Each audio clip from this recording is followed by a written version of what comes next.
During the election campaign, Justin Trudeau was the star attraction, and that star power translated into votes. He takes office with a strong majority and high expectations from voters for rapid and positive change from the outgoing government of Stephen Harper.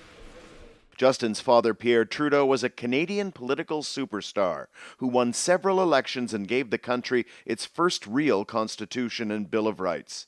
Many of today's voters hope there's truth in the phrase like father, like son. Justin represents the value system of his father, but he says, I'm going to be adopting that to the 21st century. That's a very attractive proposition for many Canadians. He also shares his father's flair for the dramatic, dressing as Han Solo from Star Wars to take his family out on Halloween. And 2 years earlier, winning a charity boxing match against a Conservative opponent. While there's no denying Canadians voted for a change in style in government, they'll also be expecting real substantive policy differences between Stephen Harper's Conservatives and the Liberals led by Justin Trudeau. I spoke with President Obama. Not least foreign policy, where he's confirmed that Canadian fighter jets will no longer take part in U.S.-led airstrikes in Iraq and Syria. He's also promising to take more Syrian refugees and restore Canada's reputation as a peacekeeping nation that emphasizes human rights, in contrast to the more aggressive international tone of the Harper years. Canada does tend to go through cycles of, outward engagement and honest broker versus focused, principled, strategic.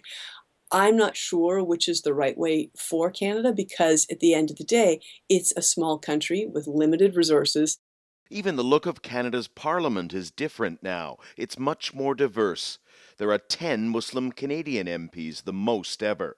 Aboriginal Canadians won 10 seats, again a first. And nearly 2/3 of members are elected for the first time. It's all adding to expectations of great change, expectations that might be hard to meet.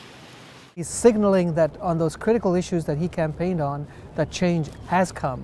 I think he'll be successful. Now, in the longer run, there's some bigger issues that will take many days, perhaps months, perhaps even years to achieve.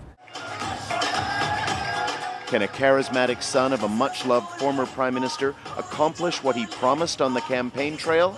That's what Canadians will be wondering and watching for in the weeks and months ahead.